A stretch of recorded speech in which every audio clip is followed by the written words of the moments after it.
Hello and very warm welcome at Amit Shackle 5858. I am Amit Shackle. Following news have been reported by American, European, Asian, African, Australian news channels and the news agencies. So please let's go to the headlines. Tonight, breaking news, President Trump's warning to Iran now. And late today, the president meeting in the Situation Room for more than an hour. What is the U.S. now considering? Also breaking at this hour, Homeland Security Secretary Kristi Noem rushed to the hospital. And in New York City, the mayoral candidate handcuffed by ICE. The dramatic scene tonight. First this evening, President Trump's ultimatum to Iran now, calling for unconditional surrender. The president abruptly leaving the G7 summit, returning to the White House. Late today, the president and his national security team in the Situation Room for more than an hour. The president threatening Iran's supreme leader, saying we know where he's hiding and calling him an easy target. Amid growing questions at this hour, what is the U.S. now considering? Also breaking tonight, we have learned a short time ago, Homeland Security Secretary Kristi Noem has been rushed to the hospital in Washington. What we've learned. In New York City, the dramatic scene, ICE agents detaining a mayoral candidate, handcuffing him and taking him away. Tonight, 100 million Americans under severe weather alerts, tornadoes already, the tornado watch right now in multiple states, and the severe thunderstorm watches as well, the middle of the country, and then right into the Northeast. Ginger Z standing by with the forecast. Tonight, we have new reporting here on the suspect who police say showed up at the door. Authorities say in a realistic latex mask disguised as an officer, targeting lawmakers. Alleged gunman Vance Bolter, a husband and father, and what we now know. And tonight here, the Utah senator deleting posts after what he said after those lawmakers were targeted and shot. Tonight in Boston, the questions from the jury during deliberations in the Karen Reed murder trial, accused of killing her Boston police officer boyfriend. What their questions could signal in this trial. Tonight, Kraft Heinz and the changes coming to some of the foods you know, the company known for its famous Jell-O and Kool-Aid, among others. Disturbing images, police searching for a hit-and-run driver plowing through a crowd of protesters. Tonight, Justin here, remembering a beloved host from the Food Network. And tonight, the news involving Tom Cruise and Dolly Parton. A moment long overdue. From ABC News World Headquarters in New York, this is World News Tonight. Tonight, our new reporting, President Trump considering a possible U.S. strike on Iran. Missiles just fired into Tel Aviv moments ago. This as Israeli jets attack from the air, bombing Iranian F-14 fighters and rocket launchers. Our president declaring we now have complete and total control of the skies over Iran. And tonight calling for its, quote, unconditional surrender. Iranians scrambling to get out the massive traffic jam in Tehran, and now reports of a cyber attack paralyzing ATMs. Will Israel take out the secretive Fordo nuclear facility buried deep in the earth? Also breaking tonight back here at home, flooding in Pennsylvania, stranding nearly 100 Girl Scouts as millions are under severe weather threats. Massive tornadoes ripping across the Midwest and devastating floods killing 7 in West Virginia. The last words from one victim to his mother before he was swept away. Verdict watch tonight, while we may have an idea of how the jury in the Karen Reed case will make up their mind. And the Trump organization getting into the phone business, can it really be made in the USA and cost $500? The tense moments as a Democratic mayoral candidate is arrested at an immigration court. The wild surveillance video, a dog trying to chase off a bear that broke into its California home. And portrait of the class of 2025, the surprise from a fellow graduate that is picture perfect. Nightly News starts right now. This is NBC Nightly News with Tom Yomas. Meanwhile, if America does get involved, what would it take to destroy Iran's underground nuclear facilities? I mean, they literally dug into mountains. For example, the Fordo fuel enrichment plant, which is reported to be 300 feet underground, to be capable of producing a nuclear warhead in as little as 2 to 3 days. That, according to the Institute for the Science of International Security. So here to break it down, what it would look like and what we need is Brent Sadler, Heritage Foundation Senior Fellow, former Navy Captain, Pentagon official. Brent, do we have what it takes to blow up what they have?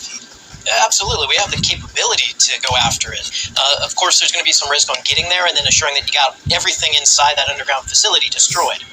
What would it take? For example, we hear the mother of all bombs, we hear bunker busters that we've dropped before, but is it your belief that we need B-2 or B-52s to drop that, and where would they be located?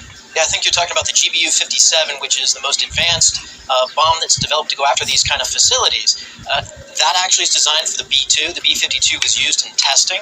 It could perhaps be retrofitted, maybe some Rube Goldberg kind of engineering to make it possible to go off the back end of a C-130, which is what was used to employ a mother of all bombs in southern Afghanistan during Trump's first term. Well, how many would we need to destroy it as you know it, as Ferdo has been described to you?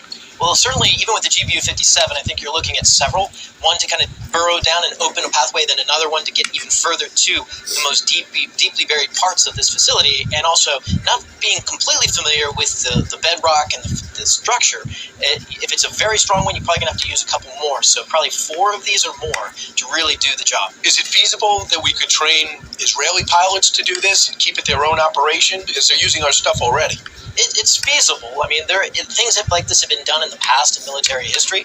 The Israelis do operate C-130s, and if this can be engineered such that the GBU-57 could be dropped out the back into C-130, which has the lift capacity, maybe the range also to reach it, it's in the realm of possible. Is it possible to script a ground operation? Because the Israelis have surprised us time and time again with the way they were poised to hit Iran, from the beepers to the walkie-talkie follow-up. Do you think there might be a ground operation scripted? It's possible. It comes with a lot of risk because how far inside Iran this is. The Israelis have done this before in Syria. They've done it with other facilities around the world where they've had to go in and destroy a threat. This, however, is a completely different and a whole nother kind of category. So possible, yes. Risky, and given the chaos in Iran, there may be some thought given to it, but the best is if the Iranians capitulate and access is immediately assured for the Israelis to put boots on the ground, verify what's in there, and then destroy everything that they see at the site. Here's what Mark Dubowitz told us this morning. He's the CEO of Foundation for Democracies. He says, he explained that to inflict real damage, more than just bunker busters, including stealth, they'll need a stealth delivery platform like the B-2 to penetrate advanced defenses and deliver it. They're going to need intelligence, surveillance, and reconnaissance. I led to believe that they got all those stuff in play because they've already demonstrated it. They even had a drone factory on the ground in Iran, and I'm talking about the Israelis. No, the Israelis, the Mossad has been remarkable performance the last week that we've seen because they have this network that's there and in place. But again, coming back to trying to execute an on-the-ground operation, a lot of risk with that. Right, and with the intensifying war between Israel and Iran this Tuesday night.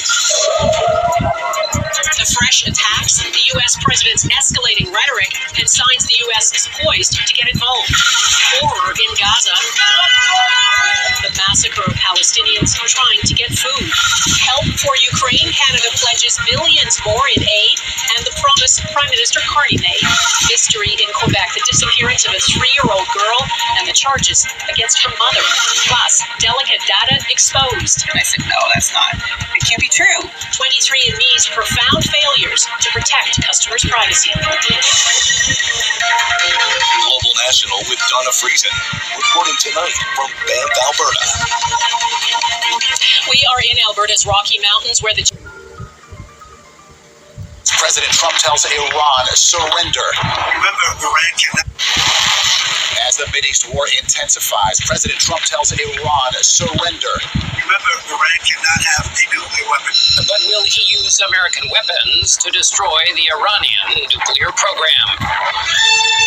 From CBS News headquarters in New York, this is the CBS Evening News. Good evening, I'm Maurice Dubois. I'm John Dickerson. Donald Trump is facing the biggest foreign policy crisis of his presidency, first term included. And the American people and the rest of the world are waiting anxiously to see what he will do. Will the president, who campaigned on keeping the country out of war, get America involved directly in Israel's war against Iran? Only the United States has the power to destroy the Iranian nuclear program. But the president prefers, in fact demands, that Iran surrender without condition. He warned he knows where Iran's supreme leader is hiding, though he said he does not want him killed, adding, for now. The president also warned Iran against attacking U.S. troops and assets in the region. say better. Listen. Oh, we'll come down so hard if they do anything to our people. We'll come down so hard. Them that loves our oath so beautifully. Now, I think they know that to touch our troops.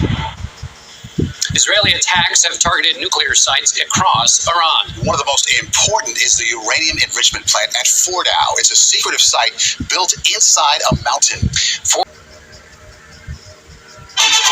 Welcome to Democracy Now!, democracynow.org, the War and Peace Report. I'm Mimi Goodman. Israel bombed the headquarters of Iranian state television Monday in the latest escalation of Israel's war on Iran. Israel also assassinated another top Iranian official, Iran's new wartime chief of staff, Ali Shadmani. The bombing of Iranian state TV occurred during a live broadcast that was cut short as the studio began to fill with dust after the blast. What you observed, what you heard, this dust in the air.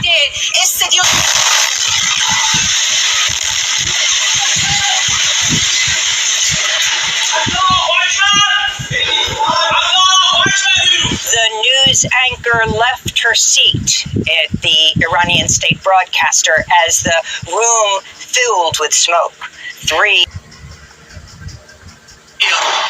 President Trump urges Iran to surrender amid the prospect of direct U.S. involvement in its escalating war with Israel. Senate Republicans proposed changes to the president's budget bill with major implications for Medicaid and green energy. And farmers turn to artificial intelligence to help feed the world's most populous country. People think agriculture means losses, and I want to prove that it's sustainable with short, middle, and long-term strategies. Vote.io.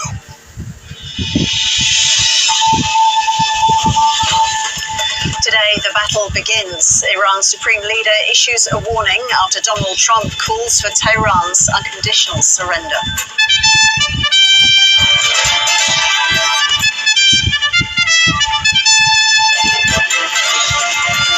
A potential meeting with Donald Trump back on the Prime Minister's agenda, with Anthony Albanese considering travelling to the NATO summit next week. 4 teenagers charged over the sexual assault of a 17-year-old girl in Sydney's southwest. And Optus facing a $100 million penalty for selling products to potentially vulnerable customers.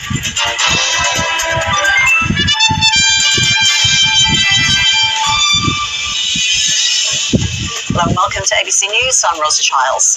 Iran's Supreme Leader Ali Khamenei says Iran will show no mercy, issuing a religiously charged declaration in response to Israel's assault on its military and nuclear facilities, saying the battle has begun.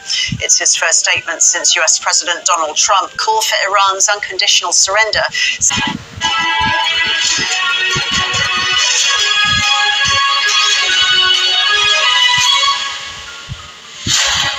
A very good morning to you. It's 6 o'clock on today's show. Israel hits Iran again overnight as President Trump weighs up whether to join diplomacy chance.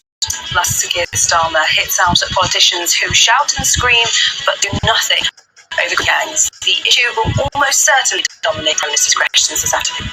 It is Wednesday. Israel attacked Iran for a 6th successive day, saying it hit several weapons factories in Tehran overnight. It's a big day for the economy. The latest inflation figures published at a block.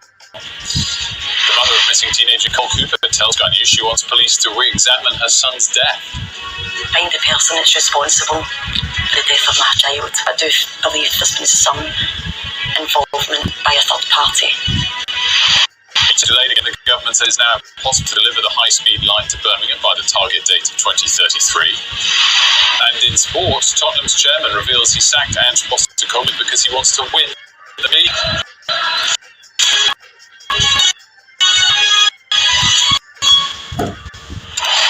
Very good morning to you. Israel has attacked Iran again overnight. The Israeli Defense Force has struck a century production which was designed to help Iran. And 24 done.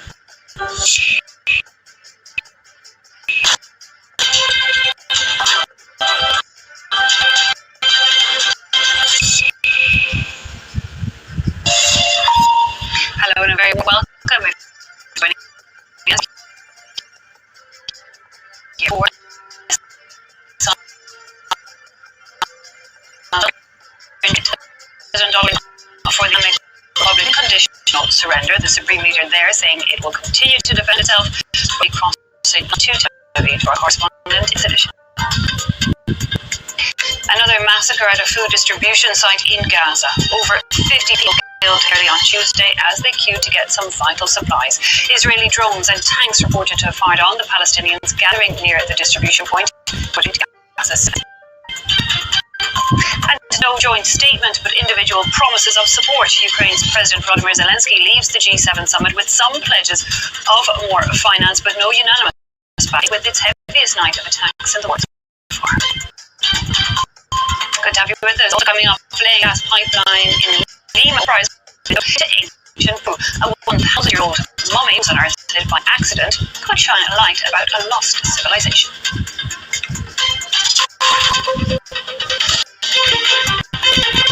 Okay, we're ready to keep you updated with what's happening every half an hour, every single day.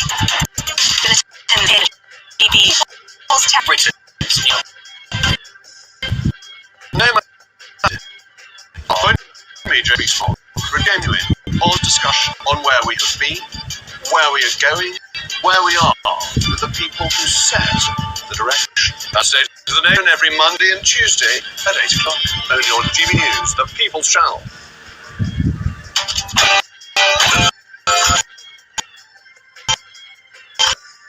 United States on the brink of joining Israel in the war against Iran. White House insiders reveal the president could give the go-ahead for American strikes in Iran within hours.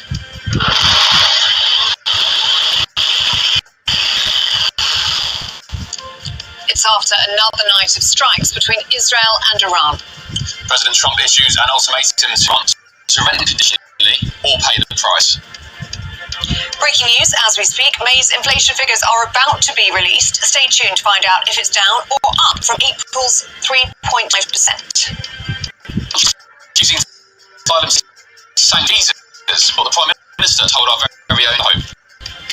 In a much smart way, the way to deal with the perhaps more transactional, you might say, which is look at the interest the visa arrangements, asking ourselves, are there enough providers? The G7 summit in Canada wraps up after world leaders forged on. That's despite Donald Trump's early exit. A sweeping majority of MPs votes to decriminalise abortion in England and Wales, and the biggest cut to reproductive rights for 60 years. King Charles and Queen Camilla lead the carriage procession at Royal Ascot as day 2 of the annual festival begins. Should under-30s toughen up? Gen Z are spending hundreds of pounds a month on things such as skincare and protein shakes. Is it time, though, they got their priorities in check? And in sport this morning, when you were missing the Premier League football, the fixtures for next will be released at 9 o'clock. We'll have those for you to come in. Katie Bolter has spoken about the horrible online abuse that she's suffered. Manchester City make their debut in the Club World Cup later today. There's a heatwave building in time for the weekend, but before that, today's looking, well, fine for most of us and very warm too. I'll have more info coming up. Good morning, it's just gone 7 o'clock. I'm Ellie Costello. I'm Leo, and this GB News Breakfast.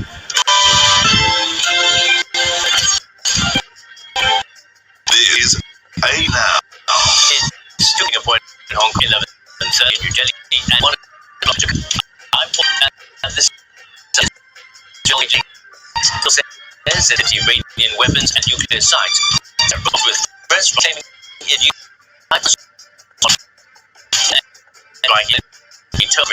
to return ambassadors to each other's capitals and turning the page on a bitter spat. Some concerns over North Korea's reported plan to send thousands of military construction workers to Russia, calling it a violation of UN sanctions.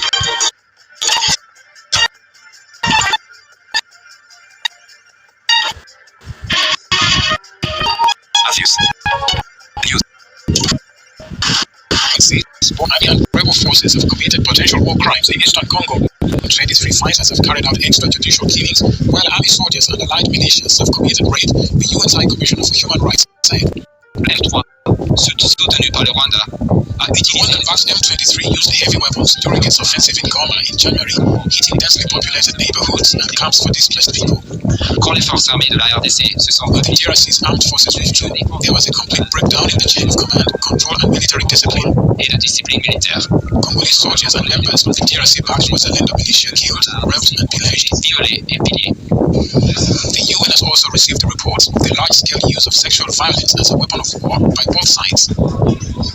J'appelle toutes les parties au conflit à s'engager I immédiatement. call on all parties to the conflict to commit immediately to a ceasefire and to resume negotiations and to respect international humanitarian and human rights. Renouvelle mon appel au Rwanda. I renew my call to Rwanda to withdraw its forces from their territory and cease all support to the M23. The conclusions are based on work by fact-finding missions sent by the Human Rights to Eastern Congo 4 months ago. The court in Mali has placed Barrick Mining's Loulo-Gounkoto gold mining complex under provisional administration for 6 months. The move hands control of Canada's biggest operation to state-appointed management and is seen as a major escalation in an ongoing dispute between the company and Mali's military rulers. Barrick Gold has been in conflict with the administration over alleged unpaid taxes and unfair contracts with past governments. The Canadian company says it will appeal the court's decision, which risks deterring future mining investment in the country. Mali is one of Africa's leading gold producers, but has struggled for years with high levels of poverty and hunger. When the military seized power in 2020, it placed foreign mining companies under growing pressure as it seeks to shore up revenue. The former 100 meters gold medalist and Jamaican legend Usain Bolt was named ambassador for Expo 2027 in Belgrade at a meeting with Serbian President Aleksandar Vučić on Tuesday. Bolt, who won 19 gold Olympic and World Championship medals over his glittering track career, spoke with President Vučić before the pair held a joint news conference. First, I just want to thank the Prime Minister and the people of Serbia for making me ambassador for the Expo 2027. For me, it's an honor.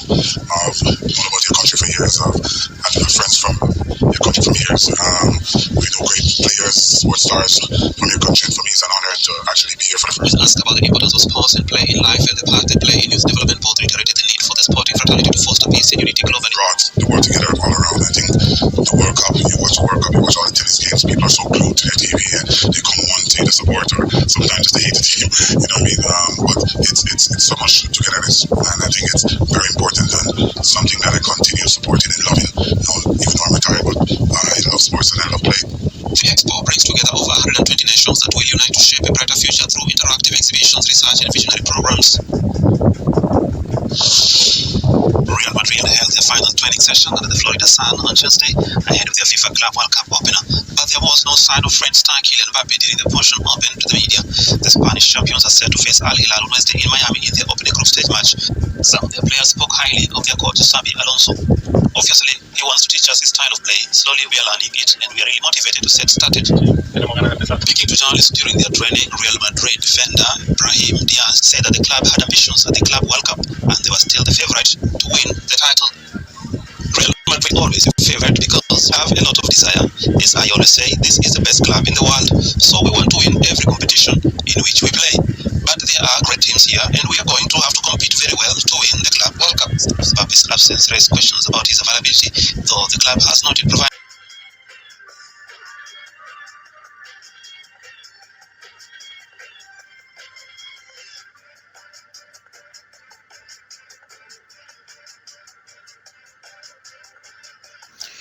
Thank you very much for giving time to Amir Shackle 5858. I am Amir Shackle. Have a good life. Bye-bye.